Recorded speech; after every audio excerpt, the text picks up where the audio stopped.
ಆತ್ಮೀಯರೇ, MS ಚಾನಲ್ಗೆ ಸುಸ್ವಾಗತ.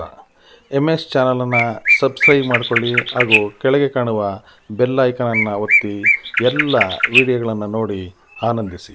ಬಡತನದಲ್ಲೇ ಹುಟ್ಟಿ ಬಡವರಿಗೆ ದಾನ ಮಾಡುವಂತಹ ಇಂತಹ ಅಪರೂಪದ ವ್ಯಕ್ತಿಗಳನ್ನು ಕಂಡಿದ್ದು ನಿಜಕ್ಕೂ ತುಂಬ ಸಂತೋಷದ ಒಂದು ವಿಷಯವೇ ಆಯಿತು. ಚಿಕ್ಕಬಳ್ಳಾಪುರ ಜಿಲ್ಲೆ ಚಿಂತಾಮಣಿ ತಾಲೂಕು ಕೇರಾವಟಳ್ಳಿ ಸರ್ಕಾರಿ ಪ್ರೌಢಶಾಲೆಯಲ್ಲಿ India Sudhar educational and charitable ಟ್ರಸ್ಟ್ನ ಸದಸ್ಯರಾದ ಶ್ರೀಯುತ ದಯಾನಂದರವರು, ಶ್ರೀಯುತ ರಾಮಚಂದ್ರಪ್ಪನವರು, ಶ್ರೀಯುತ VD ನಾಯಕ್ನವರು ಆಗಮಿಸಿ ಎಲ್ಲ ಬಡ ಮಕ್ಕಳಿಗೆ ನೋಟ್ ಪುಸ್ತಕ ಹಾಗೂ ಲೇಖನ ಸಾಮಗ್ರಿಗಳನ್ನು ವಿತರಿಸಿದರು. ದಯಾನಂದ್ರವರು ಮಕ್ಕಳಿಗೆ ಸ್ಫೂರ್ತಿದಾಯಕ ಮಾತುಗಳನ್ನು ತಿಳಿಸುತ್ತಾ ಬಡತನದಲ್ಲೇ ಹುಟ್ಟಿ ರಾಷ್ಟ್ರದ ಅತ್ಯುನ್ನತ ಹುದ್ದೆಯಾದ ರಾಷ್ಟ್ರಪತಿ ಸ್ಥಾನವನ್ನು ಅಲಂಕರಿಸಿದಂತಹ APJ ಅಬ್ದುಲ್ ಕಲಾಂರವರ ಸಂತಸದ ಕ್ಷಣಗಳು ಹಾಗೂ ಅವರ ಆದರ್ಶ ವ್ಯಕ್ತಿತ್ವವನ್ನು ಮಕ್ಕಳಿಗೆ ತಿಳಿಸಿದರು. ಈ ಕಾರ್ಯಕ್ರಮದ ಅಧ್ಯಕ್ಷತೆಯನ್ನು ಮುಖ್ಯ ಶಿಕ್ಷಕರಾದ ಶ್ರೀಯುತ TS ಜಮೀರ್ ಪಾಷಾ ಸರ್ ಅವರು ವಹಿಸಿದ್ದರು ಹಾಗೂ ಎಲ್ಲ ಶಿಕ್ಷಕರು ಉಪಸ್ಥಿತರಿದ್ದರು. ಹಿರಿಯ ಶಿಕ್ಷಕರಾದ ಮಂಜುನಾಥ್ರವರು ಸ್ವಾಗತಿಸಿದರು ಹಾಗೂ ಇಡೀ ಕಾರ್ಯಕ್ರಮವನ್ನು ಗಣಿತ ಶಿಕ್ಷಕರಾದ ಅನಿಲ್ ಕುಮಾರ್ ಸರ್ ಅವರು ನಡೆಸಿಕೊಟ್ಟರು. ಒಬ್ಬ ದಾರ್ಶನಿಕರ ನಾನುಡಿಯಂತೆ ಆತ್ಮೀಯ ವಿದ್ಯಾರ್ಥಿಗಳೇ, ಈ ದಿನ ನಮ್ಮ ಶಾಲೆಗೆ ಇಂಡಿಯಾ ಸುಧಾರ್ ಎಂಬ ಎಜುಕೇಷನಲ್ ಆ್ಯಂಡ್ ಚಾರಿಟಬಲ್ ಟ್ರಸ್ಟ್ ವತಿಯಿಂದ ನಮ್ಮ ಶಾಲೆಯ ಎಲ್ಲ ವಿದ್ಯಾರ್ಥಿಗಳಿಗೆ ಪುಸ್ತಕಗಳನ್ನು ನೀಡುವ ಮೂಲಕ ಅವರ ಭವಿಷ್ಯಕ್ಕೆ ಸಹಕಾರಿಯಾಗೋ ರೀತಿ ನಮ್ಮೆಲ್ಲರನ್ನು ಹಾರೈಸಲು ಬಂದಿದ್ದಾರೆ.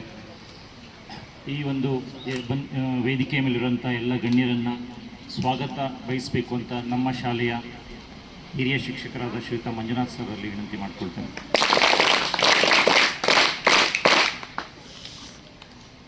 ಈ ದಿನ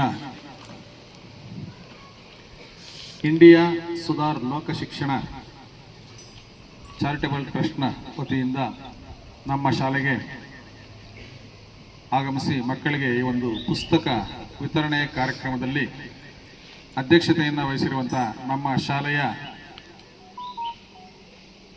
ದಕ್ಷ ಆಡಳಿತಗಾರರು, ಮುಖ್ಯ ಶಿಕ್ಷಕರಾದ ಶ್ರೀಯುತ ಜಮೀರ್ ಪಾಷಾ ಸರ್ ಅವರಿಗೆ ನಾನು ಸ್ವಾಗತವನ್ನು ಬಯಸ್ತಾ ಇದ್ದೀನಿ. ಅದೇ ರೀತಿ ಈ ಒಂದು ಸಂಸ್ಥೆಯ ವ್ಯವಸ್ಥಾಪಕರಾದಂಥ ಶ್ರೀಯುತ ದಯಾನಂದ್ ಸರ್ ಅವರು ಕೂಡ ನಾನು ಸ್ವಾಗತವನ್ನು ಬಯಸ್ತಾ ಇದ್ದೀನಿ. ಅದೇ ರೀತಿ ಇನ್ನೋರ್ವ ಸದಸ್ಯರಾದಂಥ ಶ್ರೀಯುತ ರಾಮಚಂದ್ರ ಸರ್ ಅವರು ಕೂಡ ನಾನು ಸ್ವಾಗತವನ್ನು ಬಯಸ್ತಾ ಇದ್ದೀನಿ. ಅದೇ ರೀತಿ ಇನ್ನೋರ್ವ ಸದಸ್ಯರಾದ ಶ್ರೀಯುತ VD ನಾಯಕ್ ಸರ್ ಅವರು ಕೂಡ ನಾನು ಸ್ವಾಗತವನ್ನು ಬಯಸ್ತಾ ಇದ್ದೀನಿ. ಅದೇ ರೀತಿ ಒಂದು ಕಾರ್ಯಕ್ರಮದಲ್ಲಿ ಉಪಸ್ಥಿತಿರುವಂಥ ಎಲ್ಲ ನಮ್ಮ ಸಹೋದ್ಯೋಗಿ ಮಿತ್ರರು ಕೂಡ ನಾನು ಸ್ವಾಗತವನ್ನು ಬಯಸ್ತಾ ಇದ್ದೀನಿ. ಅದೇ ರೀತಿ ನಮ್ಮ ಶಾಲೆಯನ್ನು ಪರಿಚಯಿಸಿದಂತಹ ವಾಸವಿ ಶಾಲೆಯ ಶಿಕ್ಷಕರಾದಂಥ ಶ್ರೀಯುತ ಸುದರ್ಶನ್ ಸರ್ ಅವರು ಕೂಡ ಆಗಮಿಸಿದ ಅವರು ಕೂಡ ನಾನು ಸ್ವಾಗತವನ್ನು ಬಯಸ್ತಾ ಇದ್ದೀನಿ. ಈ ಒಂದು ಕಾರ್ಯಕ್ರಮಕ್ಕೆ ಮುಖ್ಯ ರೂವಾರಿಗಳ ಮಕ್ಕಳು ನೀವೆಲ್ಲ ಇದ್ರೇನೆ ಈ ಒಂದು ಕಾರ್ಯಕ್ರಮಕ್ಕೆ ಶೋಭೆ ತರುವಂಥದ್ದು. ನಿಮಗೆಲ್ಲರಿಗೂ ಈ ಒಂದು ಕಾರ್ಯಕ್ರಮಕ್ಕೆ ಸ್ವಾಗತವನ್ನು ಬಯಸ್ತಾ ಅವರು ಹೇಳುವಂತಹ ಎಲ್ಲ ಶುಭ ನುಡಿಗಳನ್ನು ತಾವೆಲ್ಲರೂ ಆಲಿಸಿ ಅದನ್ನು ಪಾಲಿಸಬೇಕು ಅಂತ ಹೇಳ್ತಾ ಈ ಒಂದು ಸ್ವಾಗತ ಭಾಷಣವನ್ನು ಮುಕ್ತಾಯ ಮಾಡಬೇಕು. ಬಯಸಿದಂಥ ನಮ್ಮ ಶಾಲೆಯ ಹಿರಿಯ ಶಿಕ್ಷಕರಾದ ಮಂಜುನಾಥ್ ಸರ್ ಅವರಿಗೂ ನಿಮ್ಮೆಲ್ಲರ ಪರವಾಗಿ ಆತ್ಮೀಯವಾಗಿ ಸ್ವಾಗತವನ್ನು ಬಯಸ್ತಾ ಈ ಒಂದು ಕಾರ್ಯಕ್ರಮದ ಕುರಿತು ವೇದಿಕೆ ಮೇಲೆ ಉಪಸ್ಥಿತಿರುವಂತಹ ಗಣ್ಯರು ದಯಾನಂದ್ ಸರ್ ಅವರು ಎರಡು ಮಾತಾಡಬೇಕಾಗಿ ವಿನಂತಿ ಮಾಡ್ತೀನಿ. ವೇದಿಕೆ ಮೇಲೆ ಆಸೀನರಾಗಿರ್ತಕ್ಕಂಥ ಶಿಕ್ಷಕರವರಿಗೆ ನನ್ನ ನಮಸ್ಕಾರಗಳನ್ನು ತಿರುತ್ತಾ, ನನ್ನ ಪ್ರೀತಿಯ ವಿದ್ಯಾರ್ಥಿಗಳು, ಇವತ್ತು ನಾವು ಗ್ರಾಮ ವಿಕಾಸ ಅಂತ ಒಂದು ಸಂಸ್ಥೆ ಮುಖಾಂತರ ಈ ಥರ ಸಂಸ್ಥೆಗಳ ಸಹಕಾರದೊಂದಿಗೆ ಅನೇಕ ಶಾಲೆಗಳಿಗೆ ಸುಮಾರು ಒಂದು 25 ಶಾಲೆಗಳಿಗೆ ಇವತ್ತಿನ ಸಹ ಈ ಥರದ ಪುಸ್ತಕ ವಿತರಣೆ ಆಗಬೇಕು ಅನ್ನುವಂಥದ್ದು ಕಳೆದ 3 ವರ್ಷಗಳಿಂದ ಮಾಡ್ಕೊಳ್ತಾ ಬಂದಿದ್ವಿ. ಈ ವರ್ಷ ಈ ಶಾಲೆಯನ್ನು ಕೂಡ ಅದರೊಳಗಡೆ ಸೇರಿಸ್ಕೊಂಡಿದ್ದೀವಿ. ಸೊ ನಾವೆಲ್ಲ ಬೆಂಗಳೂರಿನಿಂದ ಬಂದಿದ್ದೇವೆ. ಸೊ ನಾವು ಗ್ರಾಮಾಂತರ ಪ್ರದೇಶದಲ್ಲೇ ಒಂದಷ್ಟು ಶಾಲೆಗಳ ಮುಖಾಂತರ ಆ ಗ್ರಾಮದ ಒಂದು ಒಳಿತಿಗೋಸ್ಕರ ಅನೇಕ ಚಟುವಟಿಕೆಗಳನ್ನು ಮಾಡ್ತಾಯಿದ್ದೀವಿ. ಮುಖ್ಯವಾಗಿ ಗ್ರಾಮಗಳಲ್ಲಿ ಕಲಿಕಾ ಕೇಂದ್ರಗಳು ಅಂತ ಮಾಡಿ ಮಕ್ಕಳಿಗೆ ಶಿಕ್ಷಣವನ್ನು ಹೆಚ್ಚಾಗಿ ಸಿಟಿಗಳಿಗಿಂತ ಚೆನ್ನಾಗಿ ಕೊಡಬೇಕು ಅನ್ನುವಂಥ ಉದ್ದೇಶದಿಂದ, ಆ ಥರದ ಶಿಕ್ಷಣವೇ ಇಲ್ಲಿ ಕೂಡ ಸಿಗಬೇಕು ಅನ್ನುವಂಥ ಉದ್ದೇಶದಿಂದ ಈ ಥರ ಚಿಕ್ಕಬಳ್ಳಾಪುರ ಜಿಲ್ಲೆಯಲ್ಲಿ ಸುಮಾರು 120 ಗ್ರಾಮಗಳಲ್ಲಿ ಈ ಥರ ಚಟುವಟಿಕೆಗಳನ್ನು ಮಾಡ್ತಾಯಿದ್ದೀವಿ. ಸೊ ಬೆಂಗಳೂರಿನಲ್ಲಿ ತುಂಬ ಸರ್ಕಾರಿ ಶಾಲೆಗಳಲ್ಲಿ ಈ ಥರದ ಕಾರ್ಯಕ್ರಮಗಳನ್ನು ಮಾಡ್ತಾರೆ. ಆದರೆ ಗ್ರಾಮಾಂತರ ಪ್ರದೇಶಗಳಿಗೆ ಇದನ್ನು ತಲುಪಿಸುವಂಥದ್ದು ತುಂಬ ಕಷ್ಟ. ಸೊ ಹಾಗಾಗಿ ನಾವು ಗ್ರಾಮ ವಿಕಾಸದ ಕಡೆಯಿಂದ ಒಂದಷ್ಟು ಈ ಥರ ಶಾಲೆಗಳಿಗೆ ಅತ್ಯಂತ ಅಗತ್ಯ ಇದೆ. ಇಲ್ಲಿ ಮಕ್ಕಳಿಗೆ ತುಂಬ ಪುಸ್ತಕದ ಕೊರತೆ ಆಗಿರ್ಬೋದು, ಈ ಥರ ಕಲಿಕಾ ಸಾಮಗ್ರಿಗಳ ಕೊರತೆ ಇದೆ ಅನ್ನುವಂಥದ್ದು ಮನಗಂಡು ಇಲ್ಲಿಗೆ ಹೆಚ್ಚಿನ ಅನುಕೂಲ ಆಗಬೇಕು ಅನ್ನುವಂಥ ದೃಷ್ಟಿಯಿಂದ ನಾವು ಕಳೆದ 3-4 ವರ್ಷಗಳಿಂದ ಪ್ರಯತ್ನ ಮಾಡಿದ್ವಿ. ಈ ವರ್ಷ ಒಂದು 25 ಶಾಲೆಗಳಿಗೆ ಈ ಜಿಲ್ಲೆಯಲ್ಲಿ ಒಂದು ಕೊಡುವಂಥ ಒಂದು ವ್ಯವಸ್ಥೆ ಆಗ್ತಾಯಿದೆ. ಸೊ ಇಲ್ಲಿರೋ ನಾವೆಲ್ಲರೂ ಕೂಡ ಏನು ದೊಡ್ಡ ಶ್ರೀಮಂತ ಕುಟುಂಬದಿಂದ ಬಂದವರಂತಲ್ಲ, ಎಲ್ಲ ಹಳ್ಳಿಗಳಲ್ಲೇ ಇದ್ಕೊಂಡು ಓದಿ ಅವರ ಕಷ್ಟ ಸುಖಗಳು ಹೇಗೆ ಅಂತ ಗೊತ್ತಾಗಿ ಆ ಮಕ್ಕಳಿಗೆ ಒಳ್ಳೆಯದಾಗಬೇಕು ಅನ್ನುವಂಥ ದೃಷ್ಟಿಯಿಂದ ನಾವು ಬಂದಿರುವಂಥದ್ದು. ಸೊ ಇವತ್ತಿನ ಶಿಕ್ಷಣದ ಬಗ್ಗೆ ಒಂದು ಸ್ವಲ್ಪ ಯೋಚನೆ ಮಾಡುವಾಗ, ಸೊ ಹಳ್ಳಿಗಳಲ್ಲೂ ಕೂಡ ಒಂದು ಒಳ್ಳೆಯ ಶಿಕ್ಷಣ ಸಿಗ್ತಾ ಇದೆ. ಅದ್ರ ಜೊತೆಗೆ ಸಂಸ್ಕಾರ ಅನ್ನುವಂಥದ್ದು ಇವಾಗ ಸ್ವಲ್ಪ ಕಡಿಮೆ ಆಗ್ತಾ ಇದೆ ಅಂತ ಗೊತ್ತಾಯಿತು. ಸೊ ಅಲ್ಲಿ ಮಕ್ಕಳಲ್ಲಿ ಹಿರಿಯರಿಗೆ ಗೌರವವನ್ನು ಕೊಡುವಂಥದ್ದು, ಶಾಲೆಗಳಲ್ಲಿ ಟೀಚರ್ಸ್ಗೆ ಒಂದು ಒಳ್ಳೆಯ ಗೌರವವನ್ನು ಕೊಡುವಂಥದ್ದು, ಈ ಥರ ಭಾಗಗಳು ಕೂಡ ತುಂಬ ಅವಶ್ಯಕತೆ ಇದೆ ಅನ್ನುವಂಥ ದೃಷ್ಟಿಯಿಂದ ಎತ್ಕೊಂಡು ಅದಕ್ಕೆ ಸ್ವಲ್ಪ ಒತ್ತನ್ನು ಹೆಚ್ಚು ಕೊಟ್ಕೊಂಡು ಅದರ ಜೊತೆಗೆ ಶಿಕ್ಷಣವನ್ನು ಕೊಡುವಂಥದ್ದು. ಈಗಾಗಲೇ ನಾನು ನೋಡಿದೆ, ಅಲ್ಲಿ ಈ ಶಾಲೆಯ ಮಕ್ಕಳು ಸುಮಾರು 625ಕ್ಕೆ 600 ಅಂಕ ತೆಗೆದುಕೊಂಡಂಥ ವಿದ್ಯಾರ್ಥಿಗಳು ಕೂಡ ಇದ್ದಾರೆ. ಸೊ ಅದನ್ನು ನೋಡಿ ಖುಷಿ ಆಯಿತು. ಇವತ್ತು ದಿವಸ 600ಕ್ಕೆ 625 ತೆಗೆಯುವಂಥ ಸಾಮರ್ಥ್ಯ ಕೂಡ ಗ್ರಾಮದಲ್ಲಿದೆ. ಆದರೆ ಮಕ್ಕಳಲ್ಲಿ ಸಂಸ್ಕಾರ ಭಾಗ ಕೂಡ ಬೇಕು. ಯಾವುದೇ ಸಂಸ್ಕಾರ ಇಲ್ಲದಂಥ ಶಿಕ್ಷಣ ಅಲ್ಲ ಅಂತ ಹೇಳ್ತಾರೆ. ಸೊ ಹೀಗೆ ಆ ಮಕ್ಕಳಿಗೆ ಸಂಸ್ಕಾರ ಕೂಡ ಅಗತ್ಯ ಅನ್ನುವಂಥ ದೃಷ್ಟಿಯನ್ನು ಇಟ್ಕೊಂಡು ಈ ಒಂದು ಕಾರ್ಯಕ್ರಮವನ್ನು ನಾವು ಮಾಡ್ತಾ ಇದ್ದೇವೆ. ಇಡೀ ರಾಜ್ಯದಲ್ಲಿ ಇದೆ.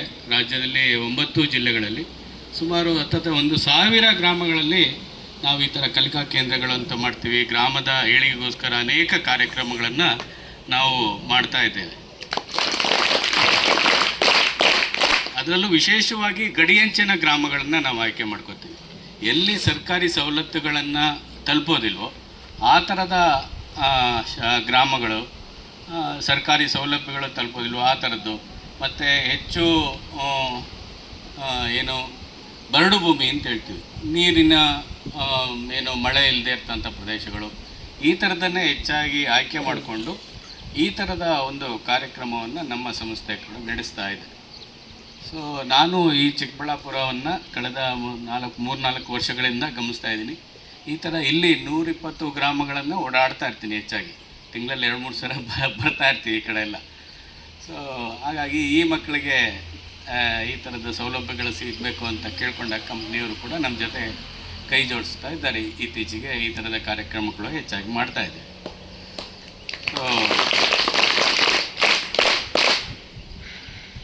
ಸೊ ನಾವೆಲ್ಲ ಗ್ರಾಮೀಣ ಭಾಗದಿಂದ ಬಂದಂಥ ಮಕ್ಕಳು, ಗ್ರಾಮೀಣ ಭಾಗದಿಂದ ಬಂದು ಈ ದೇಶಕ್ಕೆ ಅತ್ಯಂತ ಉನ್ನತ ಪದವಿಯನ್ನು ಹೊಂದಿದಂಥ ನಮ್ಮ ಒಬ್ಬ ರಾಷ್ಟ್ರಪತಿಗಳಿದ್ದಾರೆ. ಕೇಳಿದ್ದೀರಾ? ಮಕ್ಕಳ ಬಗ್ಗೆ ತುಂಬ ಅಭಿಮಾನ ಅವರಿಗೆ. ಯಾರು? ಜೋರಾಗಿ ಹೇಳಿ ಒಂದ್ಸರಿ. ಅಬ್ದುಲ್ ಕಲಾಂ ಅವರು ಕೂಡ ಒಂದು ಸಣ್ಣ ಗ್ರಾಮದಿಂದ ಬಂದವರು. ತಮಿಳುನಾಡಿನ ರಾಮೇಶ್ವರಂ ಅಂತ ಜಾಗ, ಹೌದಲ್ವಾ? ಅಲ್ಲಿ ಕೇಳಿದ ಅಂಥ ಒಂದು ಕುಗ್ರಾಮದಿಂದ ಬಂದು ಈ ದೇಶದ ಅತ್ಯುನ್ನತ ಪದವಿ ರಾಷ್ಟ್ರಪತಿ ಪದವಿಯನ್ನು ಏರಿದಂಥವ್ರು, ಹೌದಲ್ವಾ? ಅವರ ಘಟನೆಯನ್ನು ಒಂದು ಹೇಳ್ತೀನಿ, ಅವ್ರ ಜೀವನದ ಘಟನೆಯನ್ನು ಹೇಳ್ತೀನಿ. ಸೊ ಅವ್ರು ರಾಷ್ಟ್ರಪತಿ ಆದರು, ಹೌದಲ್ವಾ? ರಾಷ್ಟ್ರಪತಿ ಆಗಲಿಕ್ಕೆ ತುಂಬ ಕಷ್ಟಪಟ್ಟಿದ್ದಾರೆ ಅಲ್ವಾ. ತುಂಬ ಸಣ್ಣ ಗ್ರಾಮದಿಂದ ಬಂದಂಥವರು, ಅಲ್ಲಿ ಮನೆ ಮನೆಗೆ ಪೇಪರ್ ಹಾಕ್ತಾಯಿದ್ದವರು, ಅವ್ರ ಕುಟುಂಬ ಮೀನು ಹಿಡಿಯುವಂಥ ಕುಟುಂಬದಿಂದ ಬಂದಂಥವರು. ಈ ಥರ ಕಷ್ಟಪಟ್ಟು ಅವರು ಮೇಲೆ ಬಂದಿರ್ತಕ್ಕಂಥ, ಹೌದಲ್ವಾ. ಒಬ್ಬ ವಿಜ್ಞಾನಿ ಆದರು, ಸೈಂಟಿಸ್ಟ್ ಆದರು, ರಾಕೆಟ್ ಉಡಾವಣೆ ಮಾಡಿದ್ರು. ಕೇಳಿದೀವಲ್ವ ಇದೆಲ್ಲ, ಗೊತ್ತಿದೆಯಾ ಅದು? ಹಾಂ. ಹಾಗೆ ರಾಷ್ಟ್ರಪತಿ ಕೂಡ ಆದರು. ಆ ರಾಷ್ಟ್ರಪತಿ ಆದಂಥ ಸಂದರ್ಭದಲ್ಲಿ ಈ ಪ್ರೆಸ್ ಅವರೆಲ್ಲ ಒಂದು ಇಂಟರ್ವ್ಯೂ ಮಾಡ್ತಾರೆ ಅವ್ರನ್ನ, ಗೊತ್ತಲ್ಲ. ಪ್ರೆಸ್ ಅವರು ಯಾರೋ ಮುಖ್ಯಮಂತ್ರಿ ಆಗಲಿ ಅಥವಾ ಪ್ರಧಾನಮಂತ್ರಿ ಆಗಲಿ ಈ ಥರ ಯಾವುದೋ ಉನ್ನತ ಹುದ್ದೆ ಹೋದಾಗ ಅವ್ರದ್ದೊಂದು ಪ್ರೆಸ್ ಮೀಟನ್ನು ಕರೀತಾರೆ. ಆಗ ಅವ್ರನ್ನ ಕೇಳಿದ್ರಂತೆ, ಒಂದು ಪ್ರಶ್ನೆ ಕೇಳಿದ್ರಂತೆ ಅಬ್ದುಲ್ ಕಲಾಂ, ನಿಮ್ಮ ಜೀವನದ ಅತ್ಯಂತ ಶ್ರೇಷ್ಠವಾದ ಅಥವಾ ಸಂತೃಪ್ತಿಯಾದಂಥ ದಿನ ಯಾವುದು ಅಂತ ಕೇಳಿದ್ದಾರೆ. ಪ್ರೆಸ್ ಅವರು ಕೇಳುವಾಗ ಅವ್ರಿಗೆ ಒಂದು ಎಕ್ಸ್ಪೆಕ್ಟೇಷನ್ ಇಟ್ಕೊಂಡಿರ್ತಾರೆ. ನಾನು ಹಳ್ಳಿಯಿಂದ ಬಂದೆ, ಇವತ್ತು ದಿವಸ ರಾಷ್ಟ್ರಪತಿ ಹುದ್ದೆಯನ್ನು ಅಲಂಕರಿಸಿದ್ದೀನಿ, ಇವತ್ತು ದಿವಸ ನನ್ನ ಜೀವನದ ಶ್ರೇಷ್ಠವಾದ ದಿನ ಅಂತ, ಅತ್ಯಂತ ತೃಪ್ತಿಯನ್ನು ತಂದುಕೊಟ್ಟಂಥ ದಿನ ಅಂತ ಹೇಳ್ತಾರೆ ಅಂತ ಎಲ್ಲರೂ ಎಕ್ಸ್ಪೆಕ್ಟ್ ಮಾಡಿದರು. ಆದರೆ ಅವರು ಅದನ್ನು ಹೇಳಲ್ಲ. ಅವ್ರು ಹೇಳಿದರು, ನನ್ನ ಜೀವನದ ಅತ್ಯಂತ ಒಂದು ಸಂತೃಪ್ತಿಯನ್ನು ಕೊಟ್ಟಂಥ ದಿನ ಯಾವುದು ಅಂತಂದರೆ, ಅವರು ಸೈಂಟಿಸ್ಟ್ ಆಗಿದ್ದಾಗ ಒಂದು ಆಸ್ಪತ್ರೆ ಉದ್ಘಾಟನೆಗೆ ಕರ್ಕೊಂಡು ಹೋದ್ರಂತ ಅವ್ರನ್ನ. ಹೈದರಾಬಾದ್ನಲ್ಲಿ ಆಸ್ಪತ್ರೆ ಉದ್ಘಾಟನೆಗೆ ಕರ್ಕೊಂಡು ಹೋದಾಗ ಆಸ್ಪತ್ರೆಯನ್ನೆಲ್ಲ ತೋರಿಸ್ತಾ ಬಂದರು, ಎಲ್ಲ ವಾರ್ಡ್ಗಳನ್ನು. ಎಲ್ಲ ವಾರ್ಡು, ಇದು ವುಮೆನ್ಸ್ ವಾರ್ಡು, ಲೇಬರ್ ವಾರ್ಡು, ಆ ಥರ ವಾರ್ಡು, ಈ ವಾರ್ಡು ಅಂತೆಲ್ಲ ತೋರಿಸ್ಕೊಂಬಂದರು. ಅದೇ ರೀತಿ ಅವರಿಗೆ ಮಕ್ಕಳ ವಾರ್ಡು ಕೂಡ ಕರ್ಕೊಂಡೋದ್ರು. ಸೊ ಆಗಿನ ಸಮಯದಲ್ಲಿ ಒಂದು ಸ್ವಲ್ಪ ಪಲ್ಸ್ ಪೋಲಿಯೋ ಕೇಳಿದಿಲ್ಲ, ಮೊನ್ನೆ ತಾನೇ ಪಲ್ಸ್ ಪೋಲಿಯೋ ಎಲ್ಲ ವ್ಯಾಕ್ಸಿನ್ ಎಲ್ಲ ಹಾಕಿದ್ದಾರೆ, ಅದಲ್ವಾ. ಆವಾಗ ತುಂಬ ಜಾಸ್ತಿ ಇದ್ದಂಥ ಒಂದು ಸಮಯ. ಆ ವಾರ್ಡಿಗೆ ಕೂಡ ಕರ್ಕೊಂಡೋದ್ರು. ಪಲ್ಸ್ ಪೋಲಿಯೋ ಪೀಡಿತ ಮಕ್ಕಳು ಅಂದರೆ ಅವರು ಕೆಳಗಡೆ ಈ ಸೊಂಟದಿಂದ ಕೆಳಗಿನ ಭಾಗ ಅವ್ರಿಗೆ ಸ್ವಾಧೀನ ಇರಲ್ಲ. ಅವ್ರಿಗೆ ಆರ್ಟಿಫಿಷಿಯಲ್ಲು ಕಾಲುಗಳನ್ನು ಹಾಕಿ ಕ್ಯಾಲಿಬರ್ಸ್ ಅಂತ ಹೇಳ್ತಾರೆ, ಅದನ್ನು ಹಾಕಿ ಕ್ಯಾಲಿಬರ್ಸ್ ಹಾಕಿ ನಡೆಸ್ತಾರೆ. ಸೊ ಅಂತ ನಡೆಸುವಂಥ ಒಂದು ಸೆಕ್ಷನ್ ವಾರ್ಡಿಗೆ ಕರ್ಕೊಂಡೋಗ್ತಾರೆ.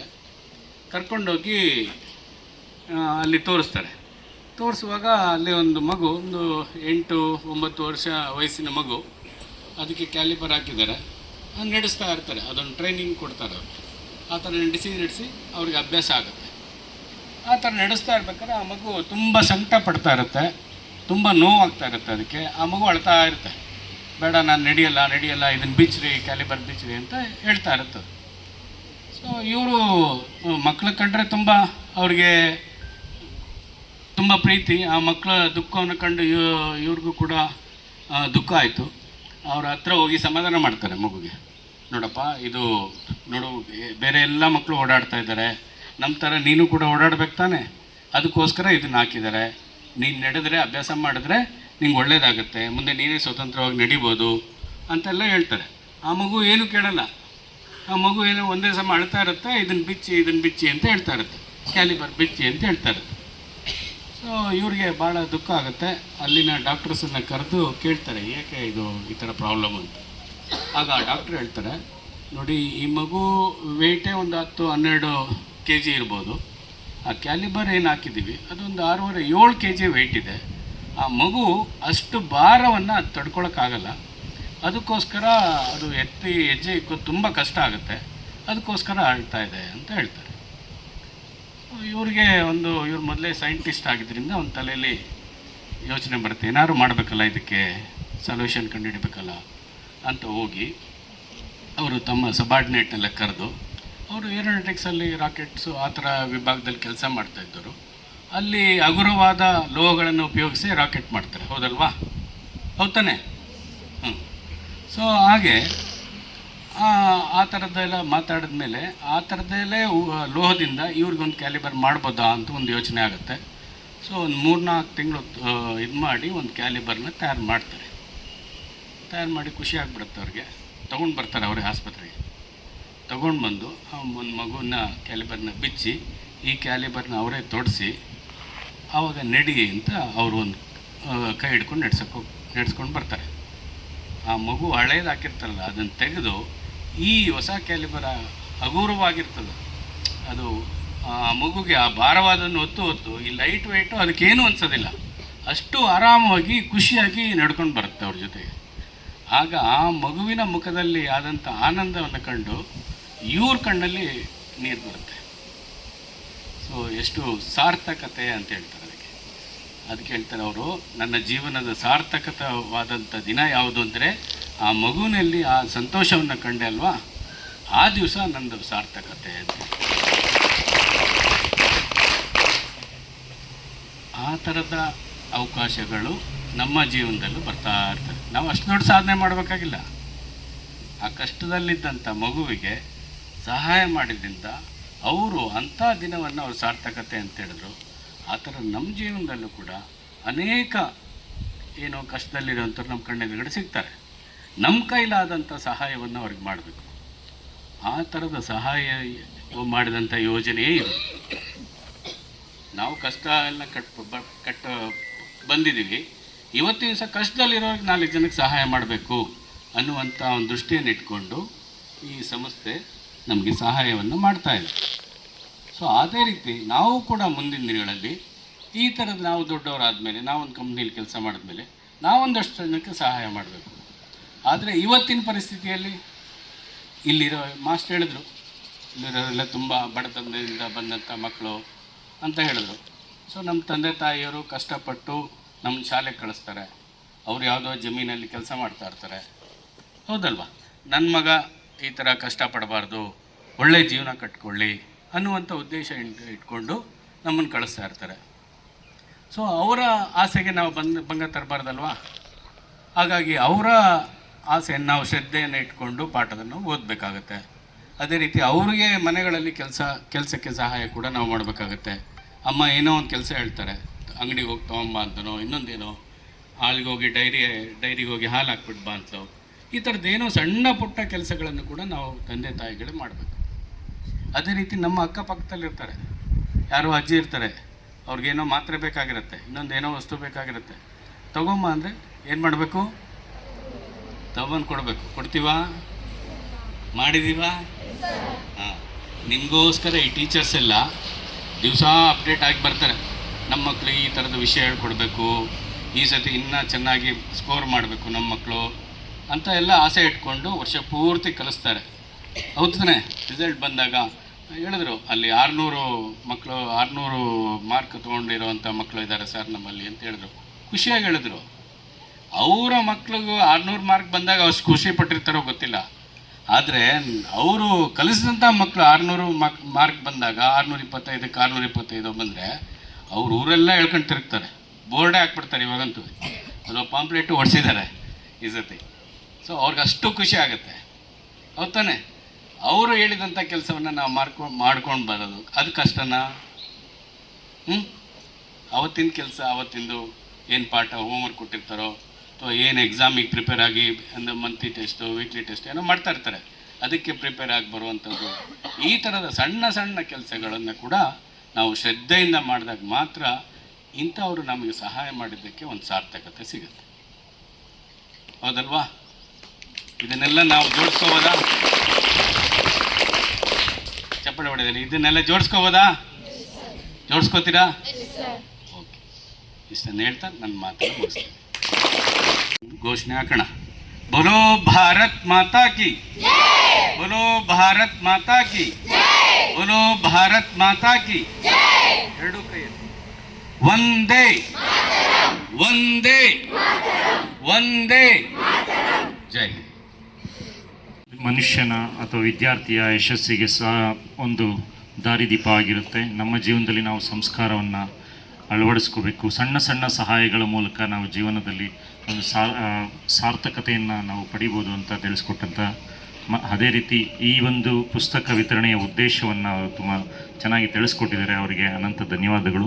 ಈಗ ಈ ಒಂದು ಕಾರ್ಯಕ್ರಮದ ಅಧ್ಯಕ್ಷತೆ ವಹಿಸಿರುವಂಥ ನಮ್ಮ ಶಾಲೆಯ ಮುಖ್ಯ ಶಿಕ್ಷಕರಾದ ಶ್ರೀಯುತ ಜಮೀರ್ ಪಾಷಾ ಸರ್ ಅವರು 2 ಮಾತಾಡಬೇಕಾಗಿ ವಿನಂತಿ. ನಮ್ಮ ಶಾಲೆಯಲ್ಲಿ 8, 9, 10ನೇ ತರಗತಿ ವಿದ್ಯಾರ್ಥಿಗಳಿಗೆ ನೋಟ್ ಪುಸ್ತಕ ಹಾಗೂ ಒಂದಷ್ಟು ಲೇಖನ ಸಾಮಗ್ರಿಗಳನ್ನು ವಿತರಣೆ ಮಾಡತಕ್ಕಂತಹ ಈ ಒಂದು ಕಾರ್ಯಕ್ರಮದ ವೇದಿಕೆಯ ಮೇಲೆ ಉಪಸ್ಥಿತಕ್ಕಂತಹ ಈ ಎಲ್ಲ ಕೊಡುಗೆಗಳನ್ನು ನೀಡಿರ್ತಕ್ಕಂತಹ ಸಂಸ್ಥೆಯ ಎಲ್ಲ ಸದಸ್ಯ ಮಿತ್ರರೇ ಹಾಗೂ ನಮ್ಮ ಶಾಲೆಯ ಎಲ್ಲ ಶಿಕ್ಷಕ ಮಿತ್ರರೇ, ಪ್ರೀತಿಯ ವಿದ್ಯಾರ್ಥಿಗಳೇ, ಇಷ್ಟೊತ್ತು ಸಾಕಷ್ಟು ವಿಷಯಗಳನ್ನು ಸರ್ ಬಹಳ ಅರ್ಥಪೂರ್ಣವಾಗಿ ತಿಳಿಸ್ಕೊಟ್ರು. ಯಾವುದೇ ಒಂದು ಸಹಕಾರ, ಉಪಕಾರ ಮಾಡುವುದರ ಮೂಲಕ ಮತ್ತೊಬ್ಬರಿಗೆ ನೀವು ನೆರವಾಗಬೇಕು. ಆ ಮೂಲಕ ಒಂದು ಒಳ್ಳೆಯ ಸಮಾಜವನ್ನು ಕಟ್ಟಲಿಕ್ಕೆ ಸಾಧ್ಯ ಆಗ್ತದೆ. ನಾವು ಕೂಡ ಸುಧಾರಿಸಬೇಕು, ನಮ್ಮ ಜೊತೆಗೆ ಅಕ್ಕಪಕ್ಕದವರು ಕೂಡ ಸುಧಾರಣೆ ಆಗಬೇಕು. ಆ ಒಂದು ನಿಟ್ಟಿನಲ್ಲಿ ಕೆಲಸ ಮಾಡ್ತಾ ಇರತಕ್ಕಂತಹ ಈ ಒಂದು ಸಂಸ್ಥೆಯ ಸದಸ್ಯರು ಇವತ್ತಿನ ದಿನ ನಮ್ಮ ಶಾಲೆಗೆ ಬಂದು ವಿದ್ಯಾರ್ಥಿಗಳಿಗೆ ಎಲ್ಲ ಸಾಮಗ್ರಿಗಳನ್ನು ಉಚಿತವಾಗಿ ಕೊಡ್ತಾ ಇದ್ದಾರೆ. ನೋಡಿ, ಎಲ್ಲೋ ಬೆಂಗಳೂರಲ್ಲಿರ್ತಕ್ಕಂತಹ ಒಂದು ಸಂಸ್ಥೆ ಹುಡ್ಕೊಂಬಂದು ಹಳ್ಳಿಯಲ್ಲಿರ್ತಕ್ಕಂತಹ ಶಾಲೆಗಳಿಗೆ, ವಿಶೇಷವಾಗಿ ಗ್ರಾಮೀಣ ಭಾಗದಲ್ಲಿರ್ತಕ್ಕಂತಹ ವಿದ್ಯಾರ್ಥಿಗಳಿಗೆ ಈ ರೀತಿಯ ಒಂದು ಸಹಾಯವನ್ನು ಮಾಡ್ತಾ ಇದ್ದಾರೆ. ಈ ಒಂದು ಸಹಾಯದ ಸೌಲಭ್ಯವನ್ನು ತಾವುಗಳು ಉತ್ತಮ ರೀತಿಯಲ್ಲಿ ಬಳಸ್ಕೋಬೇಕು. ಅದರ ಒಂದು ಫಲವನ್ನು ಫಲಿತಾಂಶ ರೂಪದಲ್ಲಿ ಕೊಡಬೇಕು. ಅದರಿಂದ ಶಾಲೆಗೆ, ಶಿಕ್ಷಕರಿಗೆ ಮತ್ತು ನಿಮ್ಮ ಪೋಷಕರಿಗೆ, ತಂದೆ ತಾಯಂದಿರಿಗೆ ಅದು ಹೆಮ್ಮೆಯ ವಿಷಯ ಆಗುತ್ತೆ ಅಂತ ಹೇಳ್ತಾ, ಈ ಒಂದು ಸೌಲಭ್ಯ ನಮ್ಮ ಶಾಲೆಗೆ ಒದಗಿಸ್ಕೊಡ್ಲಿಕ್ಕೆ ನಮ್ಮ ಸುದರ್ಶನ್ ಸರ್ ಅವರ ಒಂದು ಆಸಕ್ತಿ ಮತ್ತು ಸಹಕಾರ ಇದೆ. ಯಾಕಂದರೆ ಅವರು ನನಗೆ ಬಂದು ಕೇಳಿದಾಗ ಖಂಡಿತ ಮಾಡೋಣ ಸರ್ ಅಂತ ಹೇಳಿದೆ. ಮತ್ತು ಅವರೇ ಸ್ವಲ್ಪ ಹೆಚ್ಚಿನ ಆಸಕ್ತಿಯನ್ನು ವಹಿಸಿ ಈ ಒಂದು ಕೊಡುಗೆಯನ್ನು ನಮ್ಮ ಶಾಲೆಗೆ ಕೊಡಿಸಿದ್ದಾರೆ. ಅವರಿಗೆ ಬಹಳ ನಮ್ಮ ಶಾಲೆಯ ಎಲ್ಲ ಶಿಕ್ಷಕರ ಪರವಾಗಿ ಹಾಗೂ ವಿದ್ಯಾರ್ಥಿಗಳ ಪರವಾಗಿ ನನ್ನ ವೈಯಕ್ತಿಕವಾಗಿ ಧನ್ಯವಾದಗಳನ್ನು ಸಲ್ಲಿಸ್ತೀನಿ. ಹಾಗೆ ಈ ಒಂದು ನೋಡಿ, ಇಷ್ಟೆಲ್ಲ ಪುಸ್ತಕಗಳು ನಿಮಗೆ ಕೊಡ್ತಾ ಇದ್ದಾರೆ. ವರ್ಷದ ಪೂರ್ತಿ ಈ ಲೇಖನ ಸಾಮಗ್ರಿಗಳನ್ನು ಸರಿಯಾದ ರೀತಿಯಲ್ಲಿ ಬಳಸ್ಕೋಬೇಕು. ಉಚಿತವಾಗಿ ಕೊಟ್ಟಿದ್ದಾರೆ ಅಂತ ಹೇಳಿ ಅದನ್ನು ಹೇಗಂದರೆ ಹಾಗೆ ಬಳಸೋದಲ್ಲ. ಯಾವ ಒಂದು ವಿಷಯಕ್ಕೆ ಅದನ್ನು ಬಳಸಬೇಕು, ಹೋಮ್ವರ್ಕು, ನೋಟ್ಸ್ ಬರಲಿಕ್ಕೆ, ಅವುಗಳನ್ನು ಸರಿಯಾದ ರೀತಿಯಲ್ಲಿ ಬಳಸ್ಕೊಂಡು ಅದಕ್ಕೊಂದು ಒಳ್ಳೆ ಬೈಂಡ್ ಹಾಕ್ಕೊಂಡು ಅದನ್ನು ಇಟ್ಕೋಬೇಕಾಗ್ತದೆ. ಮತ್ತು ಅದನ್ನು ಪೂರ್ತಿ ಸರಿಯಾದ ರೀತಿಯಲ್ಲಿ ಬಳಸಬೇಕು.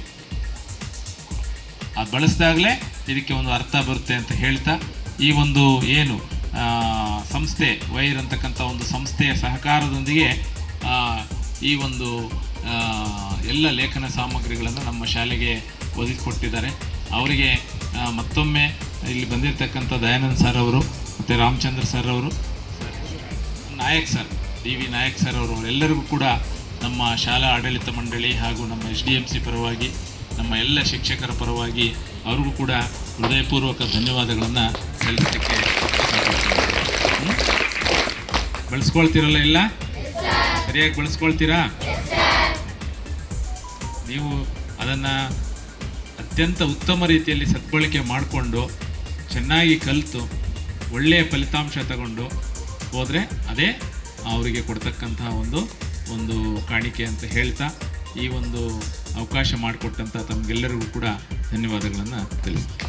ನಾವು ಸಲ್ಲಿಸ್ಬೋದಾದ ಅತ್ಯುತ್ತಮ ಕಾಣಿಕೆ ಅಂತಂದರೆ, ನಾವು ಏನು ಸಹಾಯ ಪಡೆದಿದ್ದೀವಿ ಅದನ್ನು ಚೆನ್ನಾಗಿ ಬಳಸ್ಕೊಂಡು ಸದ್ಬಳಕೆ ಮಾಡಿಕೊಂಡು ನಮ್ಮ ಜೀವನದಲ್ಲಿ ಯಶಸ್ಸನ್ನು ಗಳಿಸೋದು ಅಂತ ತಿಳಿಸ್ಕೊಟ್ಟಂಥ ಹಾಗೂ ಈ ಒಂದು ಕಾರ್ಯಕ್ರಮದ ಅಧ್ಯಕ್ಷತೆ ವಹಿಸಿದಂಥ ನಮ್ಮ ಶಾಲೆಯ ಮುಖ್ಯ ಶಿಕ್ಷಕರಿಗೆ ಅನಂತ ಧನ್ಯವಾದಗಳು.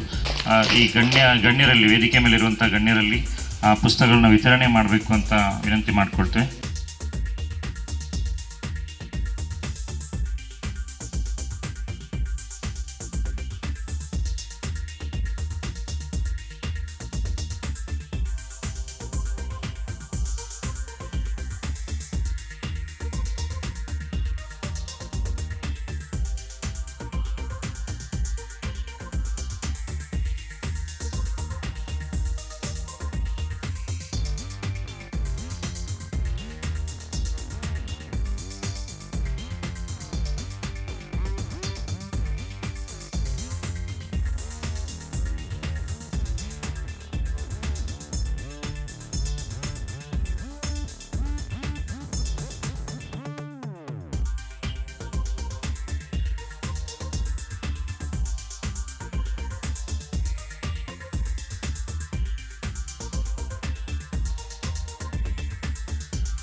ವಿದ್ಯಾರ್ಥಿಗಳೇ 1 ಗಂಟೆಗೂ ಹೆಚ್ಚು ಕಾಲ ನಮ್ಮೊಂದಿಗೆ ಸೇರಿ ನಮ್ಮೆಲ್ಲರ ಜೊತೆ ಇಲ್ಲಿ ಅಸೆಂಬಲ್ ಆಗಿ ಎಲ್ಲ ವಿದ್ಯಾರ್ಥಿಗಳಿಗೂ ಲೇಖನ ಸಾಮಗ್ರಿಗಳನ್ನ ವಿತರಣೆ ಮಾಡಿದಂತಹ ಈ ವೇದಿಕೆ ಮೇಲಿರುವಂಥ ಎಲ್ಲ ಗಣ್ಯರಿಗೂ ಅನಂತ ಧನ್ಯವಾದಗಳನ್ನ ತಿಳಿಸ್ತೇನೆ.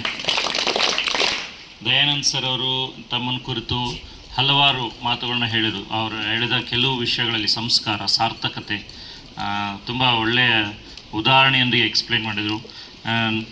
ಬಹುಶಃ ನಮ್ಮ ಜೀವನನ ತಿದ್ದುವಂಥ ಇನ್ನೊಬ್ಬ ಗುರು ಅಂದರೆ ನಾವು ಖಂಡಿತವಾಗಿ ಹೇಳ್ಬೋದು ಅಬ್ದುಲ್ ಕಲಾಂ ಅವರ ಪುಸ್ತಕಗಳು.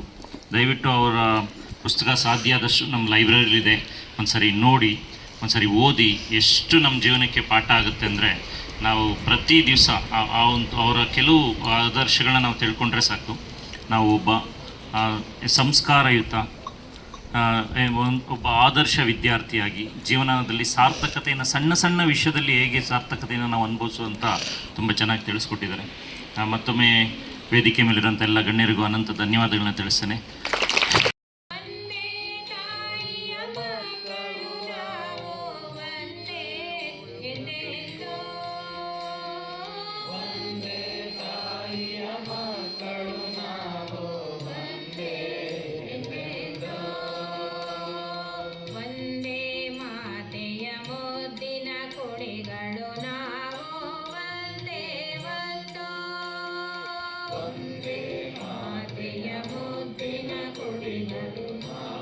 MS ಚಾನೆಲ್ಗೆ ಸಬ್ಸ್ಕ್ರೈಬ್ ಆಗಿ. ಕೆಳಗೆ ಕಾಣುವ ಬೆಲ್ ಐಕಾನ್ ಒತ್ತಿ ಎಲ್ಲಾ ವಿಡಿಯೋಗಳನ್ನು ನೋಡಿ ಆನಂದಿಸಿ.